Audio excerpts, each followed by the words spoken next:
tetap lempeng pada garis perubahan. Insya Allah kita akan hadirkan sama-sama perubahan di negeri ini. Allahu Akbar!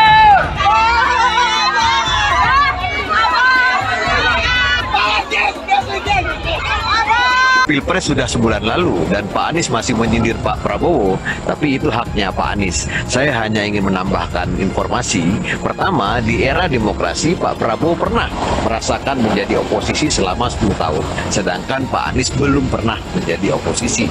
Kedua, salah satu prestasi Pak Prabowo saat menjadi oposisi adalah memberikan rekomendasi, mendukung, membiayai ribuan orang untuk menjadi kepala daerah, termasuk salah satunya adalah Pak Anies Baswedan, sehingga beliau bisa menjadi gubernur DKI Jakarta. Jadi jauh lebih dulu Pak Anies menjadi pejabat pemerintahan ketimbang Pak Prabowo. Pak Anies jadi menteri selama 2 tahun, jadi gubernur selama 5 tahun. Semua jabatan itu dinikmatinya di era demokrasi, di zaman Pak Jokowi. Bahkan saat Pak Anies sudah jadi menteri, jadi gubernur, Pak Prabowo masih menjadi oposisi. Makanya aneh, orang yang lebih banyak menikmati kerja-kerja kader partai belum pernah menjadi oposisi, tetapi menilai kinerja orang lain soal oposisi. Pak Prabowo bukan tidak tahan jadi oposisi, tetapi Pak Prabowo dan Pak Jokowi ingin menjaga keutuhan NKRI. Saya heran juga mengapa Pak Anies tidak suka dengan rekonsiliasi atau kembalinya hubungan baik antara Pak Jokowi dan Pak Prabowo. Terima kasih. Jadi Bapak Ibu sekalian, ayolah kita sama-sama, kita kompak, Pilpres sudah selesai, jangan lagi ada nomor-nomor sana nomor situ. Itu kan presiden ya sudah terpilih presiden sekarang, ya kita bantu presiden terpilih untuk kita maju ke depan. Melindungi ini, jangan nanti pemerintahan yang akan datang ada oknum-oknum di sana lagi pengen tidak terjadi, karena orang suka kekacauan itu di mana dia bisa hidup di sana. Kita jangan, kita harus bikin negeri kita yang tertib. Merasa aneh kalau misalnya ada calon yang kebetulan tahu bagaimana mekanisme quick count itu dilakukan. Mas Anies Baswedan itu mantan bos saya di lembaga survei. Jadi dia tahu betul bagaimana quick count itu dilakukan, bagaimana survei itu dilakukan. Dia itu dulu direktur riset lembaga survei Indonesia. So he was my boss. Dan dia tahu betul bagaimana mekanisme quick count itu secara saintifik dijalankan. Jadi sebenarnya saya yakin beliau sadar dan memahami bahwa memang the game is over. Tapi mungkin karena beliau pengen menyantuni ya, perasaan dari para pendukungnya di depan publik, dia belum mengatakan kalah. Kalau kalian salah, harus berani bertanggung jawab. Jangan seperti amoeba. Iya, amoeba itu kan suka membelah diri. Oh iya, ya itulah maksudnya membela diri. Kalau dia tidak memiliki kedewasaan untuk berdemokrasi itu, maka nggak ada batasnya dalam berbeda. Coba pertandingan sepak bola, maka 90 menit selesai minta diperpanjang terus. Tambah 40 menit, tambah 40 menit, tambah 40 menit. Kenapa? Yang penting saya menang gitu. Kita juga tidak boleh mengasumsikan semuanya sempurna. Kita harus akui. Shalom dari Tanah Perjanjian, Pak Prabowo, kami rakyat Indonesia mempunyai harapan besar bahwa Pak Prabowo bisa membawa Indonesia menjadi negara yang lebih moderat, tidak lagi menjadi negara ultra kanan, dapat lebih memanusiakan lagi bangsa Yahudi dan ke depan bisa mempunyai kerjasama dengan Israel. Perempuan-perempuan Sobat Anies mengharapkan agar terjadi pemilu dengan jujur, adil, langsung, umum, bebas, dan rahasia, dan mengharapkan segenap aparat untuk mengkondisikan pemilu 2024 dengan baik. Jangan pernah memicu kemarahan rakyat. Jangan salahkan rakyat. Curang, bang! Curang, bang! Curang, bang! Takbir! Allahu Akbar! Kita tetap berjuang. Kita tetap berjuang sampai titik darah penghabisan. Jangan kira kalau ini adalah kemenangan dan kemenangan. Enggak, kita nggak akan terima. Rezimnya biadab, rezimnya nggak cinta rakyat, rezimnya jahat, pengkhianat rakyat. Demi Allah, demi Rasulullah, aku nggak ridho. Ya Allah, tunjukkan kebesaran-Mu, ya Allah, kumpai aku. Anda berjuang dari 2014, tunjukkan kebesaran-Mu, ya Allah.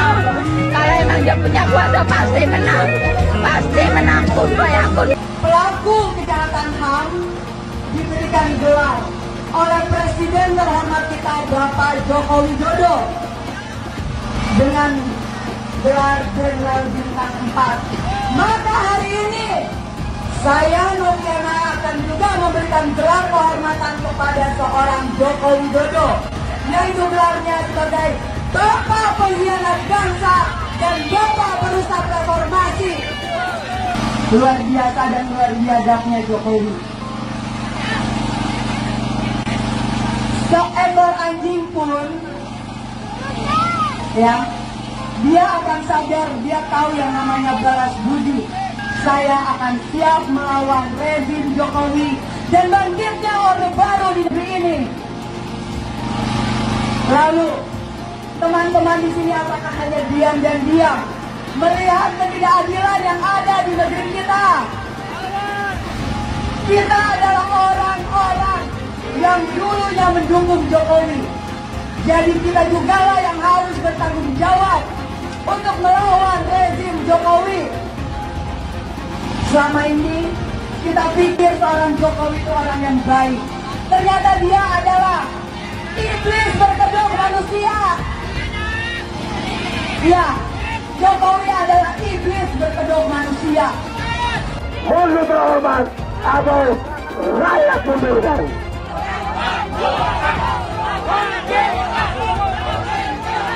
Pak Jokowi, Bapak itu presiden siapa sih? Kok Bapak nggak sayang sama rakyatnya? Beras naik, segala naik, pajak naik. Bapak tuh kalau berhutang itu kira-kira mikirin dong. Kita rakyat generasi akan datang, Pak, anak cucu saya Jokowi mundur yang akan membayar hutang-hutang Bapak. Kalau bansos atas nama Bapak, pakai gambar Bapak, tapi saatnya hutang ke negara, atas negara, atas rakyat. Gimana ya, Den? Turun, Bapak harus punya rasa malu dong. Ya Allah, iya, nggak punya rasa malu, tidak punya rasa bersalah. Bapak tuh pura-pura nggak ngerti, itu pura-pura on, itu pura-pura wong besok. Bapak itu pura-pura pelangak-pelongok, padahal Bapak itu mematikan rakyatnya, Pak. Kasihan rakyat ini, jangan pura-pura pelangak-pelongok. Aku nggak tahu, kalau ditanya aku nggak tahu. Masa seorang presiden nggak tahu segala sesuatu permasalahan yang ada di negeri ini? Rakyat, Pak, turun aja Bapak. Nggak punya malu, Bapak ini. Kasihan, Pak, pada pejuang 45 yang sudah memerdekakan negeri ini. Menangis itu para arwah-arwahnya.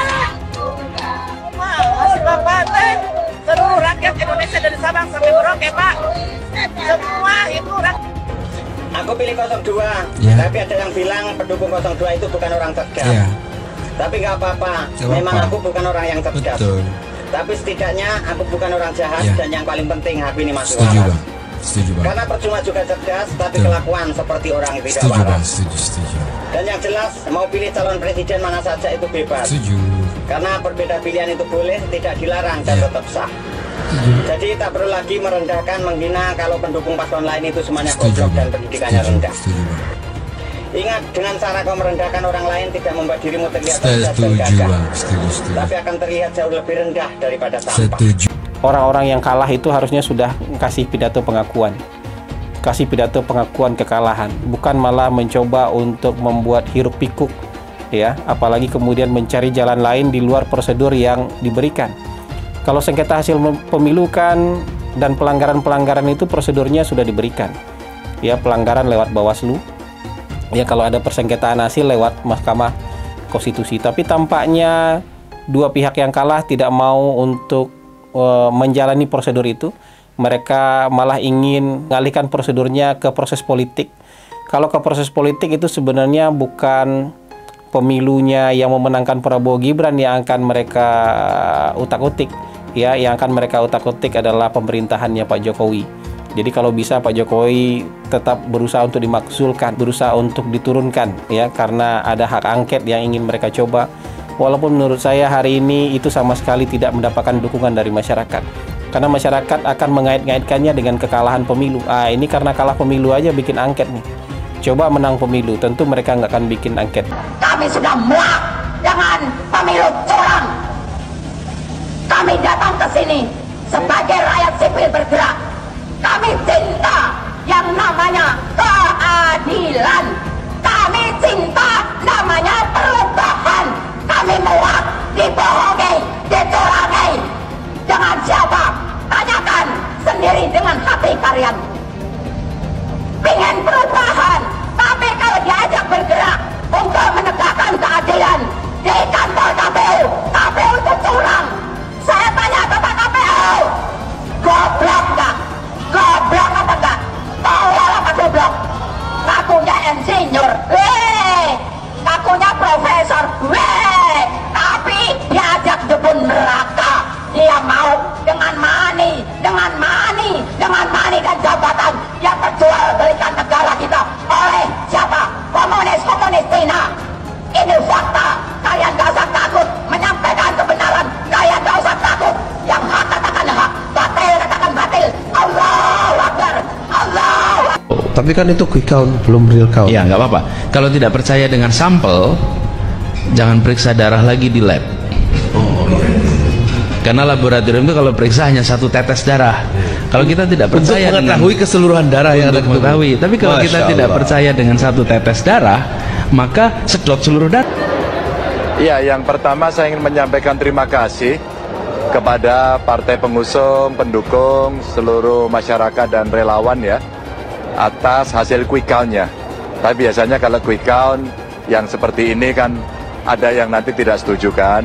Oh, jangan diklaim dulu lah kalau menang, tunggu real count.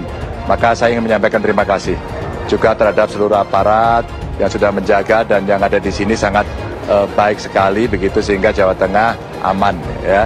Tahap pertama adalah tahap di mana 1 kemenangan berdasarkan quick count. Yang kedua adalah apa yang ada di real count nanti. Maka apapun namanya deklarasinya ada deklarasi quick count dan deklarasi real count.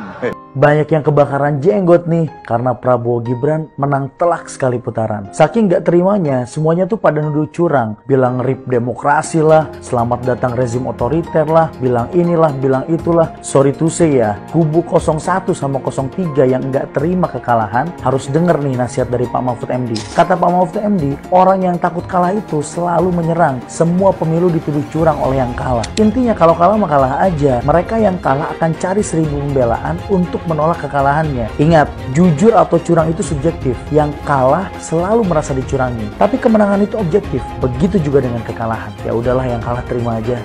Dan semua yang pelaku curang wajib didiskualifikasi. Audit KPU, audit ketua KPU, audit anggota KPU, audit sistem KPU. Temukan siapa pelaku pidana, tangkap dan hukum. Baru kita pikirkan pemilu ulang.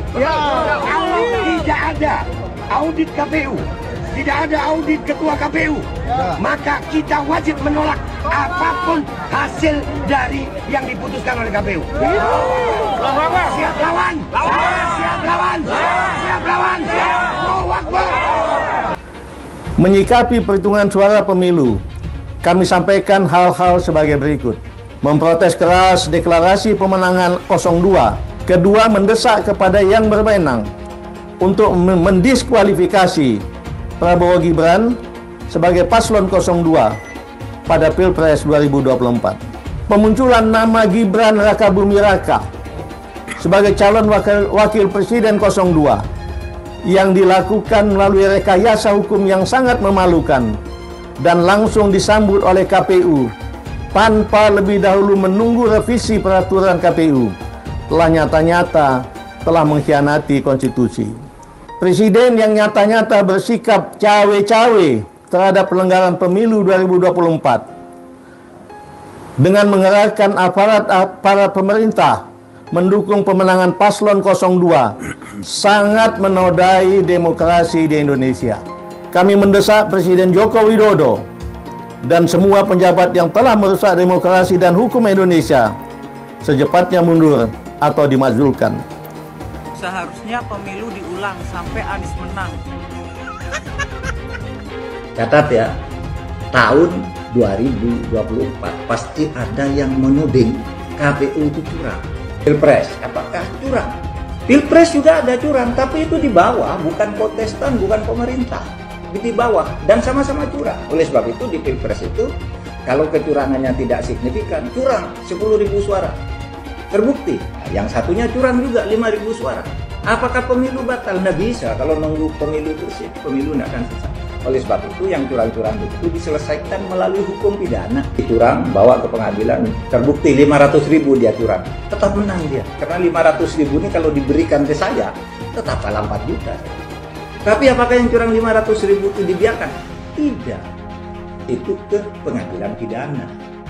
Teman-teman, saya harus bilang bahwa orang-orang yang semakin panik dengan tingginya approval rate atau tingkat kepuasan publik terhadap Pak Jokowi, semakin hari semakin biadab. Di jagat dunia maya, ramai mereka sebut Pak Jokowi sebagai pengkhianat, pembohong, dan lain-lain. Ramainya upaya pembusukan kepada Pak Jokowi yang saya duga adalah sebagai upaya elektoral untuk menghentikan fenomena tingginya approval rate Pak Jokowi. Dinyinyirin seolah Pak Jokowi membagikan bansos untuk meningkatkan tingkat kepuasan masyarakat. Padahal saat menyusun program bansos, setidaknya 8 kementerian itu dilibatkan. Bahkan kebutuhan akan bansos ini dikaji secara teknokratik oleh Bappenas, dianalisis perspektif keuangannya oleh Kementerian Keuangan, lalu disetujui oleh DPR RI yang lintas fraksi.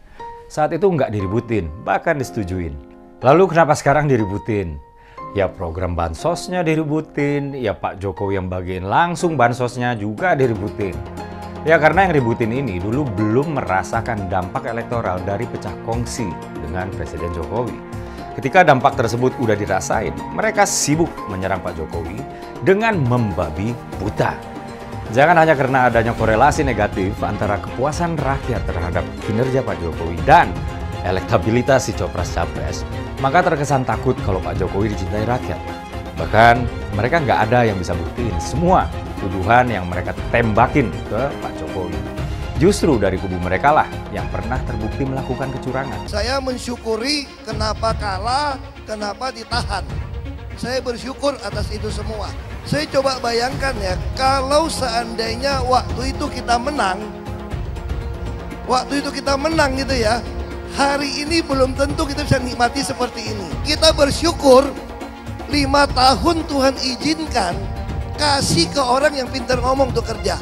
Coba kalau kita bayangkan gitu ya, kalau kemarin saya masih jadi gubernur, ini saya udah turun ini. Tapi yang pintar ngomong itu dikira orang hebat kan? Ini lebih berbahaya tahun 2024, langsung ketahuan karakternya. Langsung ketahuan itu. Di saya juga ada kutipan Pak di kamar saya Pak. Tulisannya, Jakarta telah mengambil keputusan yang fatal. Jangan hanya konsentrasi pada pembangunan benda-benda mati yang indah difoto dan bisa ditunjukkan dalam 5 tahun hasilnya. Kalau kita mau menilai sebuah janji, maka lihat janjinya atau lihat kenyataannya.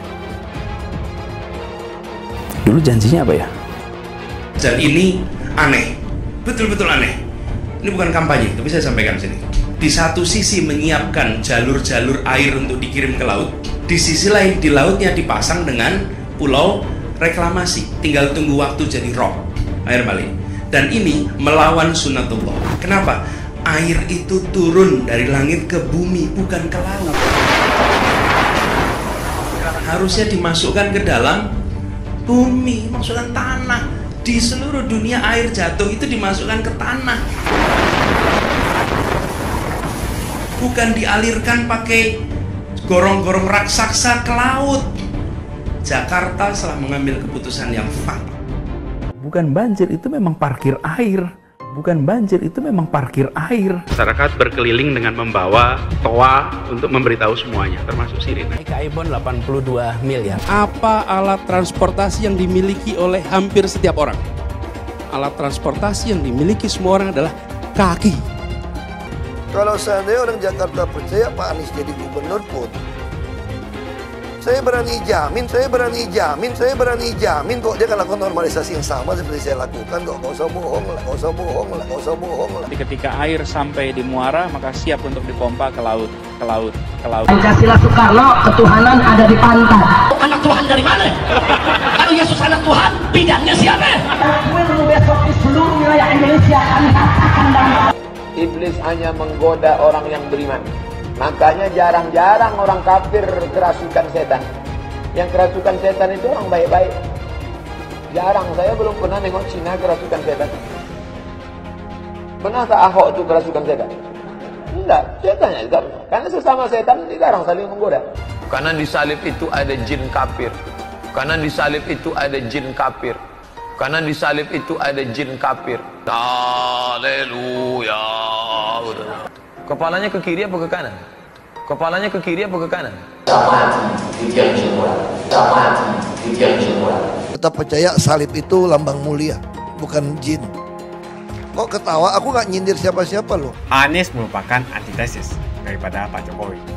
Antitesis artinya bertolak belakang dengan Jokowi. Anies sudah menyatakan tidak akan melanjutkan semua program dari Pak Jokowi. Jadi semua pembangunan yang dilakukan oleh Pak Jokowi akan dihentikan oleh Anies jika Anies menjadi presiden.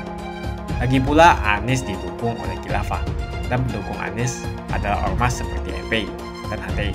Apa kita mau FPI dan HTI kembali di Indonesia jika Anies memimpin? Anies juga dikenal sebagai bapak politik identitas yang menghalalkan segala cara untuk menggapai kekuasaannya, termasuk menggunakan politik identitas berbasis agama. Lihatlah di kasus Ahok waktu itu. Kita sudah bisa melihat hasil kerja Anies selama 5 tahun di Jakarta. Tidak ada satupun janji yang dipenuhi dan tidak ada kinerja yang bisa dibanggakan. Dari DP 0%, OKOC, kelebihan bayar, Formula E, banjir, sumber resapan, jalan rusak, dan gonta-ganti nama jalan. Lihatlah rekam jejak Anies selama 5 tahun. Bayangkan Indonesia ke depan jika dipimpin oleh Anies. Dan bayangkan jika Anies menang. HTI dan FPI, ormas khilafah yang dibubarkan itu akan dikembalikan oleh Anies. Apakah kita mau Pancasila diganti jadi khilafah? Perkataan Ahok sudah terbukti dan Jakarta sudah menjadi korban. Jangan biarkan Indonesia menjadi korban kibulan Anies Baswedan. Umat minoritas, terutama kaum Tionghoa, tidak akan memilih Anies Baswedan. Konon, dari berbagai informasi yang sekarang ini beredar di dunia politik, konon ada 5 modus. Ada 5 modus yang tengah gencar dilancarkan buat menggagalkan upaya hak angket dan penyelamatan demokrasi kita. Ya, tampaknya memang nggak tanggung-tanggung ya upaya yang dilakukan oleh kelompoknya Presiden Jokowi dalam menggagalkan upaya penyelidikan kecurangan-kecurangan pemilu dan pelanggaran-pelanggaran peraturan yang akan dilakukan oleh DPR RI tersebut. Pola merangkul yang dilakukan oleh Pak Jokowi di Pilpres 2019 tampaknya ingin dilakukan lagi di Pilpres tahun 2024 ini. Mereka yang kalah, yakni Mas Ganjar dan Pak Anies, dan mungkin juga Prof. Mahfud dan Caimin, mereka semua bakal direkrut masuk ke dalam kabinet Prabowo Gibran. Kabar yang sempat beredar, sudah ada tawaran yang diberikan kepada Mas Ganjar buat menjadi Mendagri atau Menteri Dalam Negeri. Ini sebuah jabatan yang penting. Mendagri mengepalai lebih dari 500 kepala daerah di seluruh Indonesia. Jadi apa saja 5 modus operandi penggagalan hak angket tersebut? Ini dia daftarnya. 1. Partai-partai pendukung Capres 01 dan Capres 03 ditawari masuk koalisi Prabowo Gibran. Selain itu, kabarnya juga pihak istana sudah mendekati Partai Nasdem dan menawarkan posisi menteri asalkan partainya Pak Surya Paloh tersebut juga mundur dari mendukung hak angket. Syaratnya, mereka tidak mendukung hak angket. Salah satu partai yang konon sudah didekati adalah Partai Persatuan Pembangunan. P3 ditawari 1 kursi menteri di pemerintahan Prabowo Gibran asalkan mereka ini tidak mendukung hak angket. Sejauh ini kabar baiknya nih, tampaknya iming-iming tersebut belum berhasil menggoyahkan sikap para partai pendukung Capres 01 maupun Capres 03. Tapi, strategi Pak Jokowi tentu saja bukan cuma mengiming-imingi partai-partai buat masuk ke koalisi. Strategi yang kedua, kabarnya ada beberapa petinggi partai politik pendukung hak angket yang diancam dengan kasus-kasus hukum. Mereka diancam, ada kasus yang melibatkan mereka atau kerabat mereka bakal diproses kalau mereka ini tetap kukuh mendukung hak angket. Tentu saja ini tekanan yang benar-benar menakutkan. Dan yang ketiga, kabarnya ada utusan-utusan istana yang sudah mendekati para tokoh ulama untuk menolak hak angket. Para tokoh agama diajak buat bersama-sama menyerukan kepada para umatnya untuk tidak mendukung hak angket. Argumennya ini untuk mendinginkan suasana politik di tanah air. Nah, yang keempat nih, konon Mas Ganjar Pranowo sampai-sampai ditawari jabatan menteri di kabinet Prabowo Gibran, asalkan dia mundur dari mendorong hak angket. Konon jabatan menteri yang ditawarkan juga cukup mentereng, yaitu Menteri Dalam Negeri. Ini salah satu posisi penting dalam kabinet mengingat Menteri Dalam Negeri adalah salah satu triumvirat bersama-sama dengan Menteri Luar Negeri dan Menteri Pertahanan. Dan yang terakhir, nah ini juga yang menarik, yang kelima nih, seperti sudah pernah dibahas sebelumnya di acara ini, Partai Kebangkitan Bangsa kabarnya bakal diambil alih dari tangan Cak Imin, dari kepemimpinan Cak Muhaimin Iskandar. Ini akan dilakukan kalau PKB terus nekat mendukung hak angket. Tapi kabar baiknya lagi nih, Mas Ganjar kabarnya menolak mentah-mentah iming-iming tersebut. Mas Ganjar nggak silau jabatan. Di sini kita harus paham ya. Kita harus paham kalau dugaan-dugaan kecurangan dan pelanggaran pada pemilu 2024 yang terindikasi sudah dilakukan dengan cara yang sangat barbar, ini benar-benar harus diungkap agar menjadi pelajaran dan tidak terulang lagi di masa depan. Ini demi masa depan demokrasi Indonesia yang lebih baik. Kalau kita biarkan dugaan-dugaan kecurangan dan pelanggaran tersebut tanpa koreksi, maka ini bakal jadi praktek yang dianggap sah dan lazim untuk dilakukan pada pemilu-pemilu ke depannya. Apakah kita mau berkhianat kepada sejarah bangsa ini, kepada masa depan bangsa ini, dengan cara menggagalkan upaya hak angket dan penyelamatan demokrasi kita? Apakah kita mau berkhianat kepada sejarah bangsa ini, kepada masa depan bangsa ini dengan cara menggagalkan upaya penyelidikan kecurangan-kecurangan pemilu dan pelanggaran-pelanggaran peraturan yang mungkin sudah dilakukan oleh Presiden Jokowi? Ini benar-benar sebuah pertanyaan etik dan pertanyaan moral yang penting. Ini sebuah pertanyaan yang maha penting dan menguji integritas seorang individu. Apakah seseorang itu silau jabatan, ataukah dia mementingkan kepentingan yang lebih besar dan hakiki, yakni kepentingan masyarakat Indonesia demi kepentingan demokrasi? Latar belakang Mas Ganjar sebagai seorang gubernur yang sukses dan inovatif, sebagai gubernur Jawa Tengah selama 10 tahun, menjadi track record yang sangat cocok buat jabatan Mendagri. Kalau ini sampai terjadi, Mas Ganjar bakal jadi gubernur Jawa Tengah ketiga yang naik pangkat menjadi Mendagri.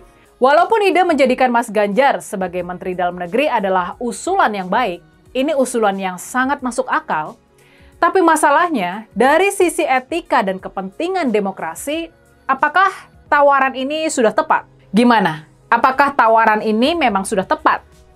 Ini benar-benar sebuah pertanyaan etik dan moral. Ini sebuah pertanyaan yang maha penting dan menguji integritas seorang individu. Kalau praktek sawer bansos dan pengerahan aparat jadi kelaziman, sejarah Orde Baru akan terulang. Kita bakal hidup di era demokrasi semu. Pemerintah yang berkuasa bakal bisa terus melanggengkan kekuasaannya selama 32 tahun ke depan tanpa kontrol. Dan ini ujung-ujungnya sudah pasti. Kita sudah pernah melalui fase sejarah ini di era Orde Baru. Merajalelanya korupsi, kolusi, dan nepotisme. Dan praktek KKN yang makin meluas sudah terasa sejak sekarang ini. Ini benar-benar kabar buruk bagi masa depan Indonesia. Ini benar-benar kabar buruk buat generasi muda Indonesia. Makanya kita ini patut bersyukur bahwa upaya hak angket masih belum berhasil dihadang. Dan kita pun harus semakin gigih untuk mendukung hak angket. Dulu Anies bisa menang karena menggunakan agama dan etnis. Isu agama, ras, dan antar golongan dinikmati oleh relawan Anies. Saat itu Anies didukung oleh FPI, HTI, dan pengasong khilafah lainnya. Pada akhirnya Ahok harus kalah, namun kekalahan dia adalah kekalahan yang membuka mata rakyat Indonesia bahwa masih ada orang-orang yang menang dengan cara menggunakan politisasi agama atau politik identitas berbasis agama. Ternyata banyak sekali orang yang dengan mudah terhasut lewat jalan-jalan seperti itu. Relawan Anies terutama dari FPI, HTI, PA212 seperti Bahar Smith dan Rizik Syihab selalu menghujat Cina, etnis Cina. Tapi saat ini negara Cina sudah menjadi nomor 1 di dunia. Saya bangga sebagai Cina. Etnis Tionghoa dicap sebagai pemberontak, sedangkan etnis Arab dianggap sebagai Tuhan atau tuan dari pribumi. Etnis Arab dipuja-puja dan dianggap sebagai dewa. Lihat saja Rizik Syihab dan Bahar Smith dipuja-puja, padahal mereka mengujar kebencian. Pengasong khilafah seperti Rizik Syihab, Bahar Smith, dan teman-teman, mereka hanya buat gaduh di Indonesia. Sedangkan negara yang mereka sanjung-sanjung itu, Arab Yaman, masih belum maju dan masih terbelakang. Saya percaya Indonesia dengan mayoritas pribumi juga akan menjadi negara maju. Seharusnya Arab Yaman belajar dari negeri Cina. Seperti kata kitab suci, belajarlah sampai ke negeri Cina. Anies dan juga pendukung Anies seperti Rizik Syihab, Bahar Smith, dan kelompok-kelompok HTI dan FPI harus belajar ke negeri Cina supaya tidak lagi melakukan kelebihan bayar. Yang jelas saya memilih pribumi, bukan yang dari Yaman. Ganjar jelas pribumi, nasionalis, dan pasti akan melanjutkan visi dan misi dari Pak Jokowi. Suara Ahok merepresentasi warga minoritas, dan etnis Tionghoa mendukung Ganjar Pranowo. Ahok pasti akan mendukung Ganjar, karena Ahok anti radikalisme. Ahok yang jelas tidak akan mendukung Anies Baswedan, karena Anies Baswedan didukung oleh kelompok khilafah, HTI, dan FPI, ormas terlarang itu. Anies merupakan antitesis daripada Pak Jokowi, dan diragukan kenasionalisannya, apalagi pribumiannya. Antitesis artinya bertolak belakang dengan Jokowi. Anies sudah menyatakan tidak akan melanjutkan semua program dari Pak Jokowi. Jadi semua pembangunan yang dilakukan oleh Pak Jokowi akan dihentikan oleh Anies jika Anies menjadi presiden. Lagi pula Anies didukung oleh khilafah, dan pendukung Anies adalah ormas seperti FPI dan HTI. Apa kita mau FPI dan HTI kembali di Indonesia jika Anies memimpin? Anies juga dikenal sebagai bapak politik identitas yang menghalalkan segala cara untuk menggapai kekuasaannya, termasuk menggunakan politik identitas berbasis agama. Lihatlah di kasus Ahok waktu itu. Kita sudah bisa melihat hasil kerja Anies selama 5 tahun di Jakarta. Tidak ada satupun janji yang dipenuhi dan tidak ada kinerja yang bisa dibanggakan. Dari DP 0%, OKOC, kelebihan bayar, Formula E, banjir, sumber resapan, jalan rusak, dan gonta-ganti nama jalan. Lihatlah rekam jejak Anies selama 5 tahun. Bayangkan Indonesia ke depan jika dipimpin oleh Anies. Dan bayangkan jika Anies menang. HTI dan FPI, ormas khilafah yang dibubarkan itu, akan dikembalikan oleh Anies. Apakah kita mau Pancasila diganti menjadi khilafah? Bagian Indonesia Timur yang mayoritas non-muslim seperti Bali tidak akan setuju dengan khilafah atau sistem khilafah. Mungkin Indonesia akan bubar jika Anies menjadi presiden. Perkataan Ahok sudah terbukti dan Jakarta sudah menjadi korban. Jangan biarkan Indonesia menjadi korban kibulan Anies Baswedan. Umat minoritas, terutama kaum Tionghoa, tidak akan memilih Anies Baswedan. Saya yakin karma Ahok mengejar Anies Baswedan. Dulu Anies memainkan politik identitas kepada Ahok. Sekarang Anies dipertanyakan kepribumiannya karena dia dari Yaman. Itu saja opini saya hari ini. Tuliskan opini kalian tentang Anies Baswedan. Jika kalian setuju dengan pendapat saya di video ini, pastikan kalian menekan like di video ini dan bagikan video ini ke teman dan family Anda supaya mereka semua mengetahui tentang informasi ini.